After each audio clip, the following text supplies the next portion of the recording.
Swayam Prabha. Digital India. Educated India.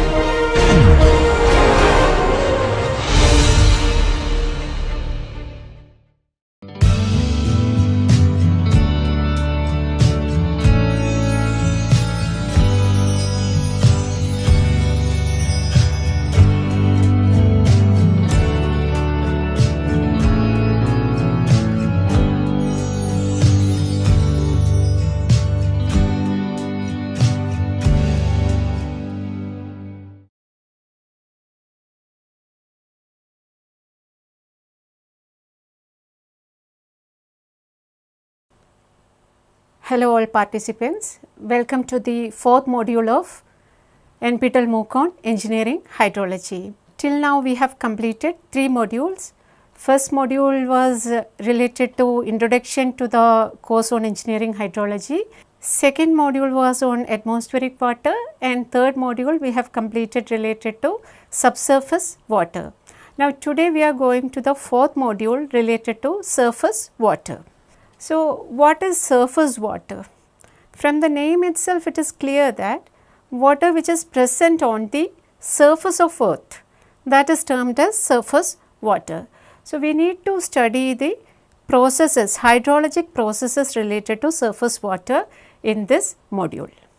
We have seen what is meant by a catchment, watershed, catchment, basin, all these are representing same entity, and watershed is defined as the area of land draining into an outlet. That outlet can be any water body such as streams, rivers, oceans, etc. at a given location. So, we know what is meant by a catchment or watershed, and that is a land which represents a land and which allows or which drains water to the common outlet point, which is having a definite boundary. Now, coming to surface water, it is the water stored or flowing on the earth's surface.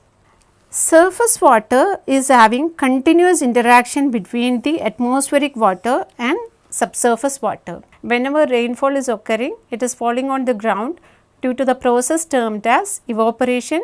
It is converted to vapor form, and vapor is again converted back to liquid falling on the ground. This is a continuous process. So, the surface water is having continuous interaction with the atmospheric water. At the same time, surface water is getting infiltrated into the ground also. So, that way it is having continuous interaction between the subsurface water and atmospheric water.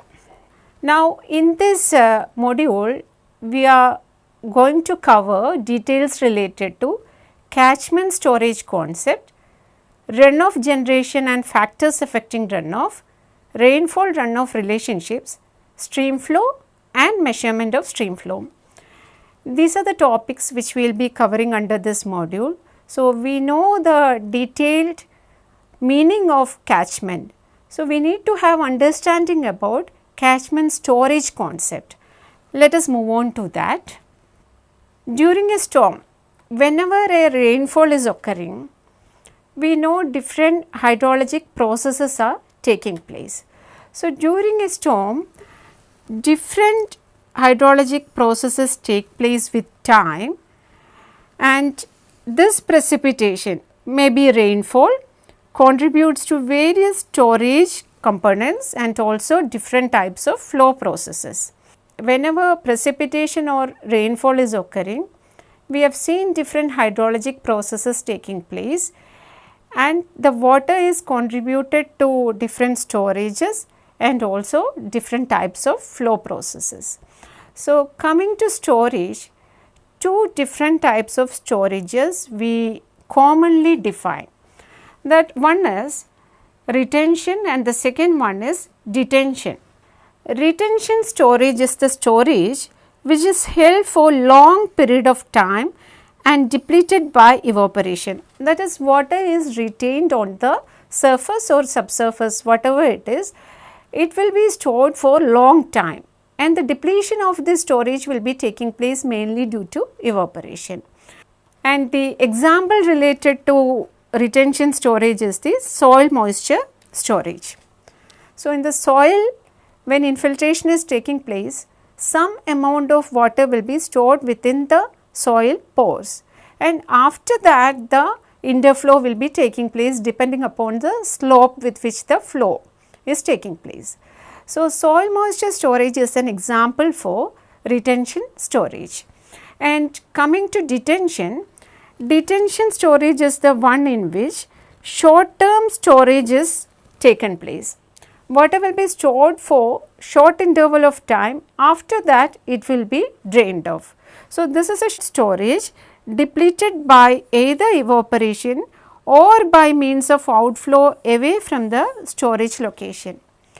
So, this type of storage we commonly prefer during the time of flooding events. Artificially, we will be constructing certain tanks to store water during heavy rainfall, and after some time, after certain time, once the rainfall recedes, this detained water from the pond will be allowed to drain off. So, the example for detention storage is flood control ponds where water is stored temporarily. So, during that peak time of peak rainfall, water will be stored, and once the rainfall recedes, the water is allowed to flow towards the outlet point wherever it has to be drained out. So, these are the different ways of defining storages in hydrology. That is, one is the retention storage and the second one is the detention storage. Now, let us see different storage components which we generally talk about in hydrology. First one is the interception storage. Interception storage is the storage in which water is stored on the forest cover or on the leaves and branches of the trees. During a rainfall, water will be falling onto the ground, and some amount of this rainfall will be stored on the leaves and the branches of trees and also the forest cover. So, this water may get evaporated back to the atmosphere without reaching the ground surface. So, the water which is stored on the leaves of plant branches is termed as the interception storage. Second one is the depression storage. Depression storage, as the name indicates, it is the water stored in the catchment in various depressions on the land surface. Different types of depressions will be present on land surface. Whenever water is falling as in the form of rainfall or any other precipitation, these depression storages will be satisfied first, then only the flow will be taking place. So, the water which is stored in the depressions is termed as the depression storage. Interception and depression storages should be satisfied first before runoff can occur from a catchment. Next type of storage is surface storage. A large proportion of the precipitation gets stored on the land surface. During the time of rainfall, initially itself we won't be getting the flow. After certain time of occurrence of rainfall only, we will be having the flow taking place on the surface. So, first this interception and depression storages will be satisfied, and at the same time during the time of rainfall, land surface will be storing certain amount of water. So, this need to be satisfied before the starting of runoff. After satisfying the surface storage, overland flow starts. Small amount of water will be retained on the surface as water depth or ponding depth, and this cannot be maintained for long time. Once the depth exceeds a certain value, it starts flowing on the surface as overland flow. Next is the soil moisture storage or the subsurface storage. Then comes the groundwater storage, overland flow and channel storage. So, when we talk about soil moisture storage, we can go back to the process termed as infiltration, which we have seen in the subsurface hydrology. During the time of rainfall, water is infiltrating into the ground. So, when water is infiltrating, some amount of water will be stored within the soil, stored within the pores which is present in the soil. Once it is satisfied, the water starts flowing beneath the ground surface depending upon the gradient. So, finally that water will be flowing towards the stream, which is termed as the interflow into the river. that is the unsaturated flow through the unsaturated soil near the land surface. Next is groundwater storage. In this, from the soil moisture storage, water again percolates deeper into the ground. Again it will be moving in the downward direction and it will be meeting the groundwater table. That way the groundwater table will be rising, and after certain time there will be flow taking place from the groundwater. So, from the soil moisture storage, when it percolates again deeper into the ground, it meets the groundwater. And groundwater flow also takes place through the saturated aquifers, which is termed as base flow, into the rivers. From the groundwater storage also, contribution of water comes to the streams, that is termed as the base flow. Next is the overland flow. Overland flow takes place across the land surface. When the land surface storage is satisfied, that I have already told, that is when water is accumulated on the land surface to a certain small depth, it cannot maintain that depth without flowing. Then the flow of water on the ground surface will be starting, on the surface of the ground will be starting, that is termed as the overland flow. Then next is the channel storage. Water that is getting stored in the channels, rivers, streams, that is the channel storage. How water is flowing towards the channel? Initially the overland flow will be, initially all the storages will be satisfied. After satisfying the surface storage, the flow will be, overland flow will be starting. Initially it will be like a sheet flow, and after some time it will be forming its own small channels. Finally it will be meeting the natural streams or artificial channels which are constructed for draining of the water, and finally these channels will be carrying water to the main outlet point, maybe the rivers, main rivers, and from the rivers to the seas it will be flowing. And water comes out of from all these storages, that is overland flow, interflow and base flow together is termed as the stream flow. This will be meeting the channel or the stream.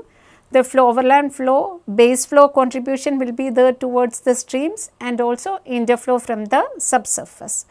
Base flow, interflow and overland flow together coming to the meeting at the stream at one particular point, contributing towards the stream flow. That particular flow is termed as stream flow. Now, we have seen different storage components: interception storage, depression storage, surface storage, subsurface storage, overland flow, channel flow.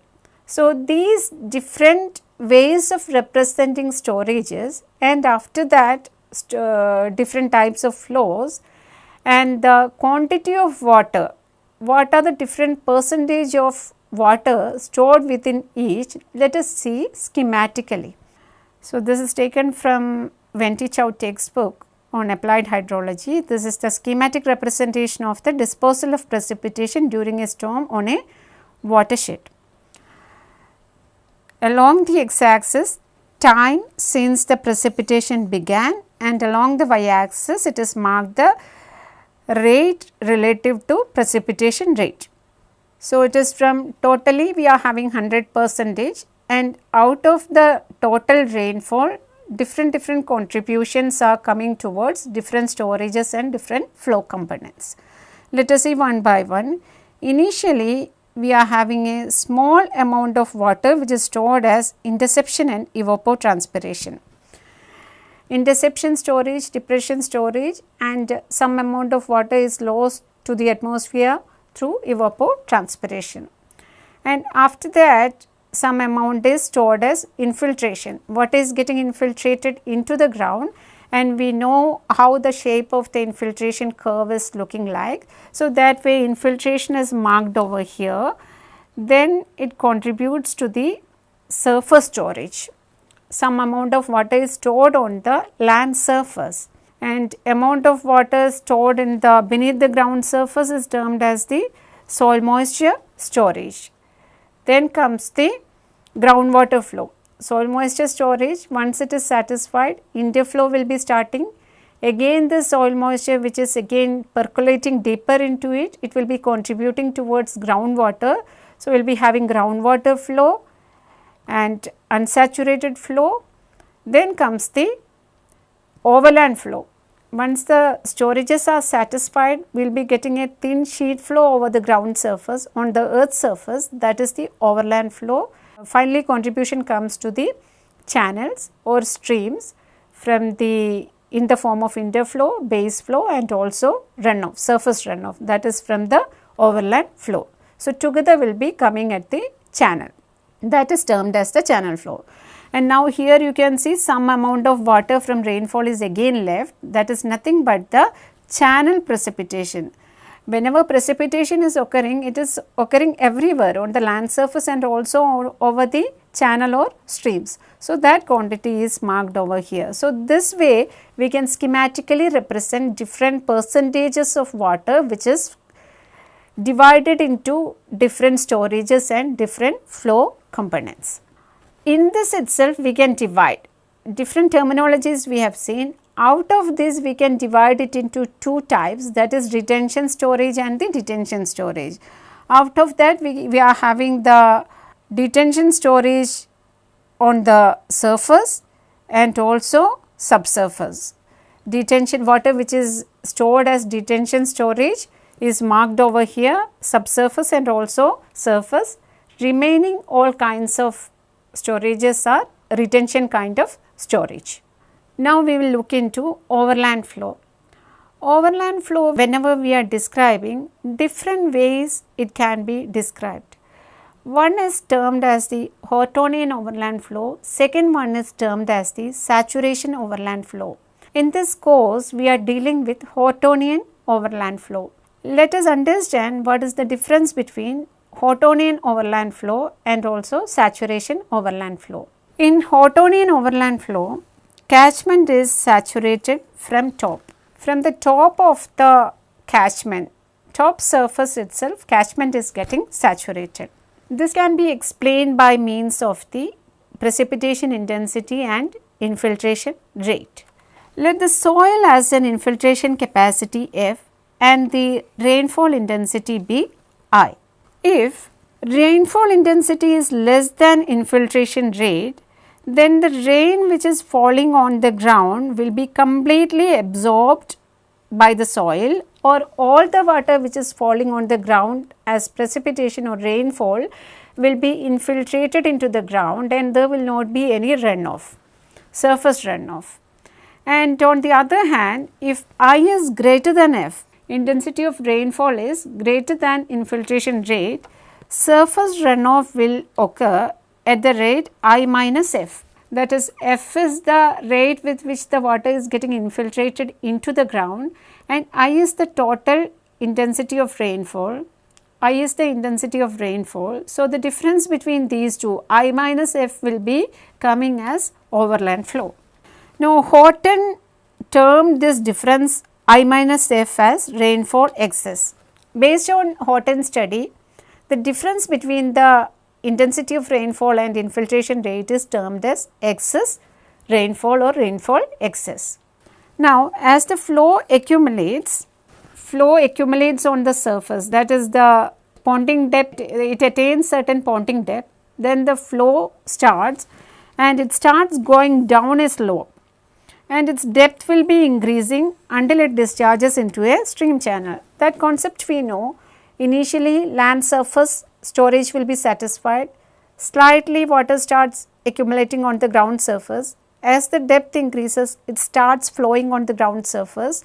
When the flow increases, it will be starting as an overland flow or sheet flow on the ground surface and then it will be forming its own channels, different channels, and finally it will be contributing towards the streams or channels present.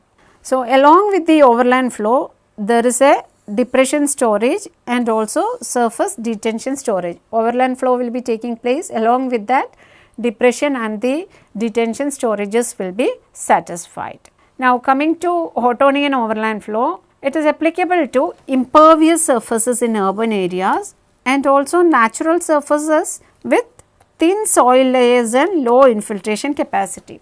Why low infiltration capacity? Because during the time of infiltration, if infiltration rate is very high, all the water will be infiltrated into the ground. So, the surface layer will be always unsaturated, but when the infiltration rate is less compared to the rainfall intensity, even though infiltration is taking place, surface layer of the soil will become saturated. Then the remaining water will be coming as runoff on the surface of the earth. Now we can schematically understand overland flow on a slope produced by the excess rainfall. Just let this be a schematic representation of a land surface. We are having rainfall with intensity I, and rainfall is occurring on the ground surface. It will be infiltrated into the ground with an infiltration rate small f. So, in this process what is happening, if the infiltration rate is less compared to rainfall intensity, the soil at the surface layer will be saturated and water will be starting accumulating on the ground surface. Once it satisfies the storage components, it starts flowing according to the slope and will be collected in the streams or channels or whatever be the outlet point. So, initial detention ponds or initial depression storage or interception storage will be satisfied.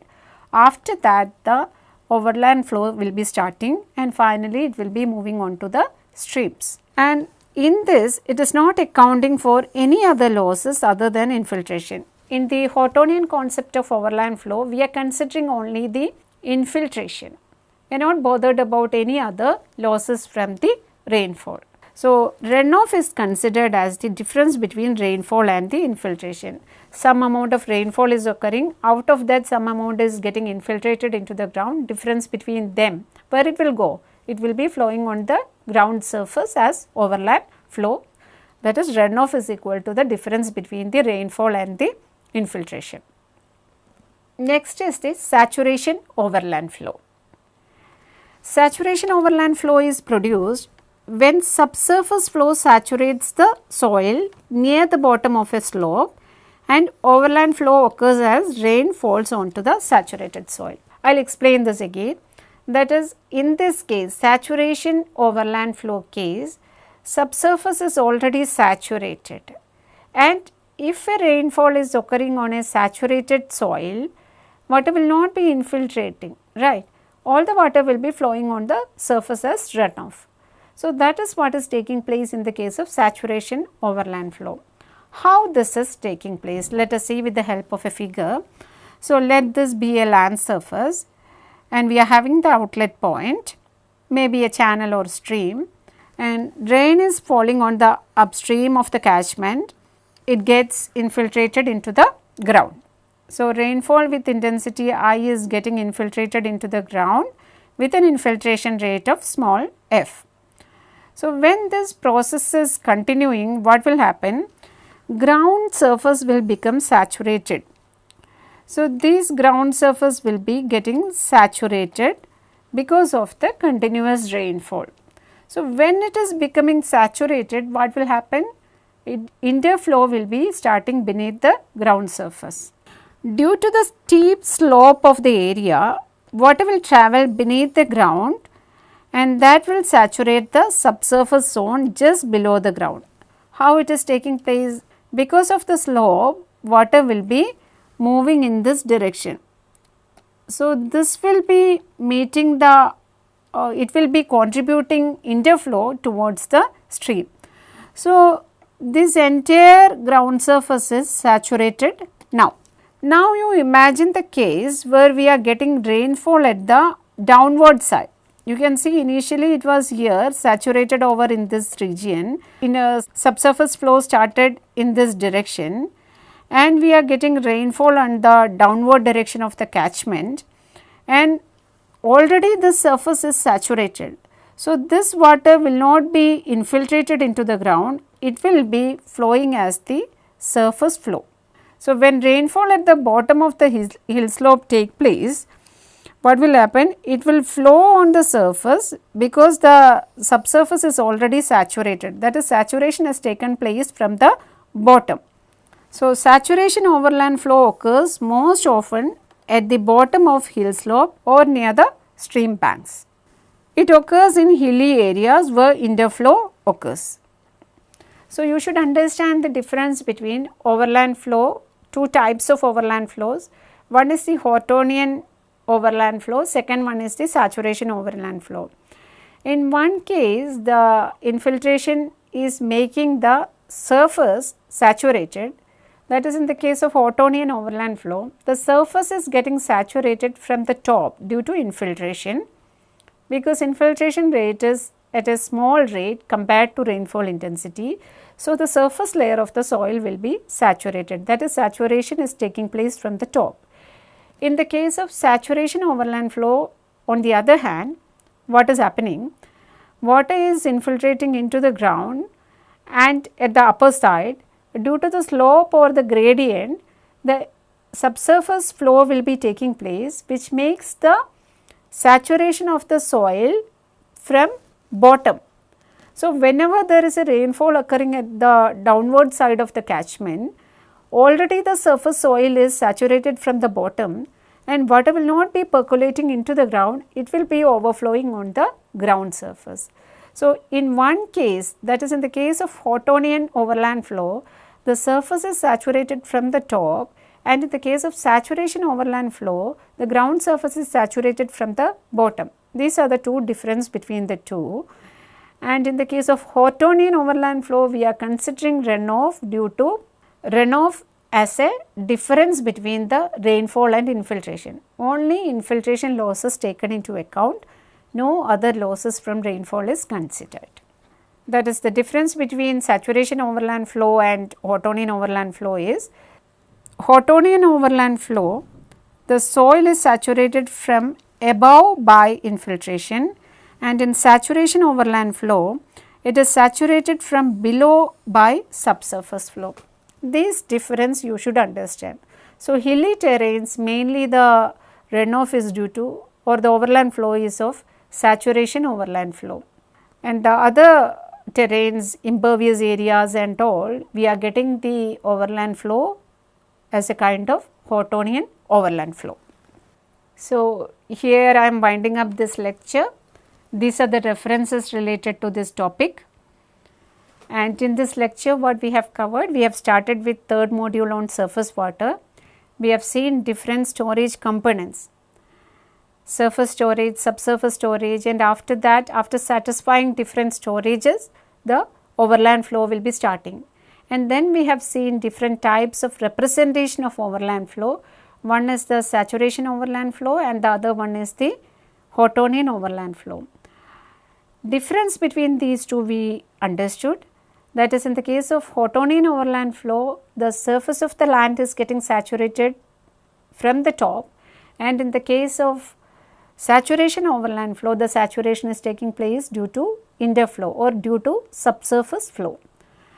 And mainly we are dealing with the Hortonian overland flow. Saturation overland flow we are not considering in this particular course.